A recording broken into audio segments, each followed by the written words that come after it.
this, we never do afternoon events, so I'm really happy to see everyone here. This is something new. And if you are not familiar with me, I'm Cynthia Knight. I'm the director here at the Barron Arts Center. And on behalf of myself and my staff, Brandon Powell, George, and with us today we have Greta. We're very pleased to be able to present to you the last concert, I say, in our impeccable grant series called Classically New Jersey. So the grant was based on rediscovering classical music in the Garden State. And I feel we are a hidden gem. There are many good ensembles, and the grant series was impeccable. This is the last. I want to say we're saving the best for the last, but that's not fair to everyone else. But we were very pleased, and I have to do some announcements. So we're presenting today New Brunswick Chamber Orchestra. We have the president of the board with us here, John Semlo. If you'd like to say hello, John, say hello. Hello, John. I'm going to be speaking a lot. So. Okay, so the grant funding has been provided by Middlesex County Board of County Commissioners through a grant award from the Middlesex County Cultural and Arts Trust Fund. So for any information on all of their events, you can follow up on middlesexcountyculture.com. Now, we are going to have an intermission today, and also I know they have wonderful refreshments for everyone. We do have house rules. We cannot let anything in the gallery except water. So if you partake in a glass of wine, or it's a beautiful day for intermission, you can go outside on the patio and enjoy yourself. We will let you know before we start the concert. And I want to give a special shout out to our Artist of the Year, who happens to be in the house this afternoon. This is her beautiful art, and we were really proud. It's called Deconstructed, and her name is Lily Tobin. So we're pleased to have Lily with us here, and I hope you enjoy your surroundings, because she worked extremely hard, and her collection is very impressive. Well, then without this, I made the house rules. Turn off your cell phones. We don't want to interrupt these nice people, because they might tell you to turn them off themselves. And we're ready to go. So, John, if you want to get up and make your announcements, sit back and enjoy.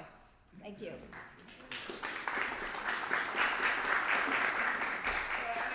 It may be unfair to say that she saved the best for last, but it's actually true. So let me introduce our fantastic musicians, and you, I think, will all agree with me by the end of the day. Here on first violin is James Keane.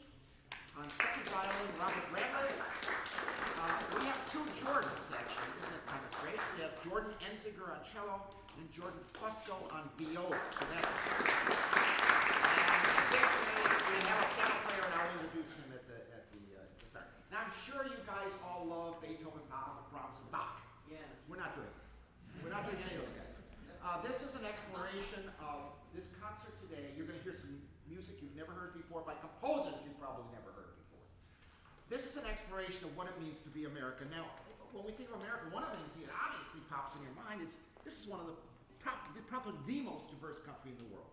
And it turns out Middlesex County is one of the most diverse counties in the country. Yes. What does this mean? Well, first of all, it means that a lot of us have different opinions about the way things should work. So you get conflicts, you got anger, sometimes you get chaos, or worse. But on the other hand, you get excitement, you get innovation, new ideas, cross-fertilization, and sometimes, when we get it together, harmony. So we're going to explore that through the eyes of four different composers. And the first composer you may have heard of.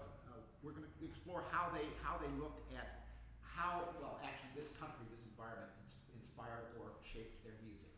The first composer you probably heard of is, maybe heard of, Philip Glass. Philip Glass, and by the way, all these composers except the last one are living today. They're not here, so you can say whatever. Well, no, actually that's not true. One of them is going to be here, so be careful about it. Philip Glass started he was born in Baltimore in 1937, and he started very traditionally. He went to the University of Chicago, he studied at Juilliard, he studied with Darius Milhaud, and then kind of wanted some new experiences, went to Paris and studied with Nadia Boulanger, famous instructor. She taught Copland, a bunch of other famous composers, and then came back to the United States, to New York City, and he fell in with a bad crowd. It's called the Kronos Quartet. You may have heard of them. It would not be unreasonable to say that their music is kind of far out. But he was inspired by the Kronos Quartet to develop a whole new musical style called minimalism, and that's what you're going to hear in this piece. He didn't like that word. He liked music with repetitive structures. I love that. By the way, it turns out that our first violinist studied with one of the Kronos Quartet people, so he should be right involved with that. Anyway, so the first piece then you'll hear a lot of repetitive structures. That's what Philip Glass is about. But underlying that all, at least I hear a slowly moving musical idea that kind of works its way through the piece. I might end up by saying that our artistic director, Julia Baumhammes, thinks that this is one of his best work, Philip Glass's best work. Julia can't be with us today because she's on the football field in Rutgers, running around with 400 band members, trying to keep them together. So with that, let's give you, it's called Quartet Stats by Philip Glass.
Westford is we have a collaboration with the New Jersey Composers Guild.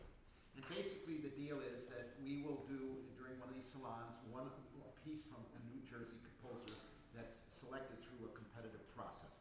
Basically, they choose 3 pieces out of the submissions, and then our artistic director, I guess, chooses the finalist. And I am proud to say that today's finalist, if I can introduce him, I hope he's here, is none other than Jorge Tavares, who is going to tell us I will tell you a little bit about him, and then he will tell you a little bit about his music. He is currently he's from Spain, and he's currently doing a PhD program joint in composition and performance. And you're going to hear both that because today he is going to play his own work, which is a piano quintet. He already, at quite a young age, has had a lot of accolades. His works have been performed on WKXR, the classical radio station in New York, BBC Radio. He's won some major awards. I could go on, but he'd only be embarrassed. So I don't want to embarrass him. So with that, let me introduce Jorge Tavares, and maybe he'll say a little bit about the work that he's going to do. Go ahead.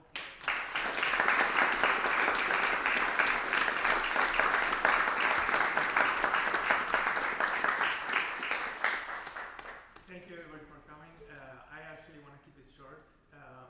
And I'll just say that, well, the title of this piece, as you guys saw, is Divertimento, which in Italian it means just something fun, to have fun, lighthearted music, to just have a good time, play around, and I hope that's what we will do today. Thank you.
you all had your bottle of wine. Some people have asked, are we available on YouTube? Absolutely. We have a YouTube channel, and almost all of our stuff is up there. Some of it is still like this. This concert will be up there. That's why it's being videoed right now. But it probably take a couple of months before we get it in there. But all the stuff we've done in the past is up on YouTube, so you can enjoy it there. Also, this is going to be a fantastic concert. I hope you took a card, or even if you don't want to go, take one. It makes me feel better. It's on Friday the 13th of December. Okay, it's a little auspicious. It's a very Merry Christmas. It is a paid event, so you have to get tickets online, but they're really, really inexpensive. You can go through our website, New Brunswick Chamber Orchestra, .org, or NBCO.org. Both should work. And we're having 5 choirs. We're doing, of course, the Hallelujah Chorus. I mean, that's the only reason people go to the Messiah, right? It's for the Hallelujah Chorus. So you don't have to listen through the whole thing. Just come to this concert and you'll hear the Hallelujah Chorus by 5 choirs.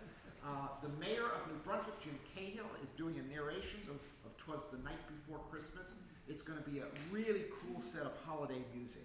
You know, everything for a sleigh ride, a lot of Leroy Anderson, bugles, holiday, a lot of fun. And so even if you don't believe in Santa Claus, you should come because by the end of the concert, you will. But anyway, yeah, so please consider it and go online to buy tickets now, so because we are having a sale right now. Okay, with that, I think we'll start the second half, and we have two women composers for the second half, and so that's a little bit unusual. It wasn't planned that way, just the way it worked out. And the first one I had not heard of, Rihanna Gibbons. Maybe some of you heard it. Yeah, Rihanna Gibbons. I feel embarrassed now because this gal has done everything. I mean, she's won 2 Grammy Awards. She's won the Pulitzer Prize for one of her for her work. She's mostly is branched out from folk music, but then is doing a lot of classical music as well. And so she's also appeared on PBS. And now, if you haven't heard of her before, and I mentioned this will perk you up. She wrote and composed and played the music for Red Dead Redemption 2. You all play that, right? It's the most popular video game. Come on now, guys. Red Dead. All right, I hadn't heard of it either, but you know, I thought it would do that. Okay, so this piece that we're going to perform is kind of a downer subject, but it's really, I think it's actually quite a lovely piece, very lively. It reminds me of Irish music. You know, Irish music is always bouncy and lively, but the words are very depressing. You know, and so this is called At the Purchaser's Option. It was inspired, Rihanna,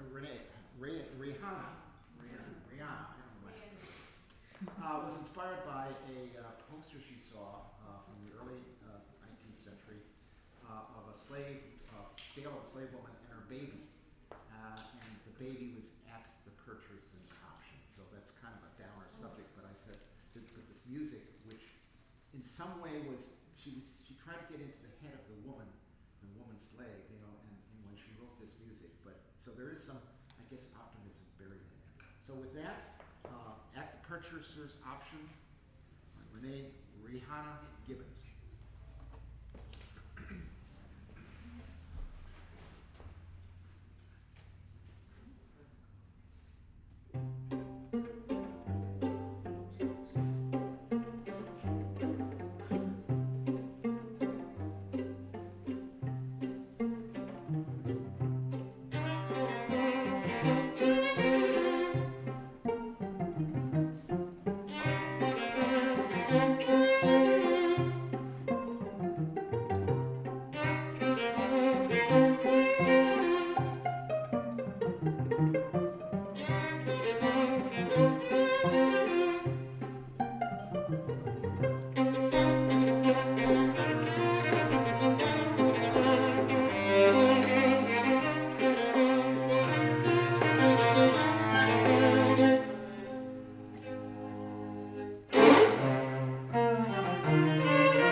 Short, but kind of a fun piece, I think. Our last piece in the program is a little longer. It's got actually 5 different movements. Each movement is based on a spiritual or some folk tune from the African American culture. You'll recognize some of them. I do. I'm sure you will. So I won't give it away if you sort of think about it. It's by Florence Price. Florence Price is the only composer that, and by the way, Gibbons and Florence Price are both African Americans, was the only composer that's not alive today. She died in the mid-20th century. She was instrumental in doing a lot of new sort of stuff, but was not recognized during her time. The one exception, she was active in Chicago, and so Frederick Stock and the Chicago Symphony did promote some of her work, but it never really caught on. However, now she's having a renaissance, and you'll hear Florence Price on WQXR and WWFM and all the stations being played fairly regularly. So this piece is basically 5 different spirituals that she has put to music, but not just ordinary music. It's contrapuntal. So she took kind of the style of Bach, you might say, in a way, and used that to compose these different pieces or embed them in that style. So this tune then, this piece is called 5 Folk Songs in Counterpoint, and it has 5 different movements, as I say, each one based on a different spiritual.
Thank you.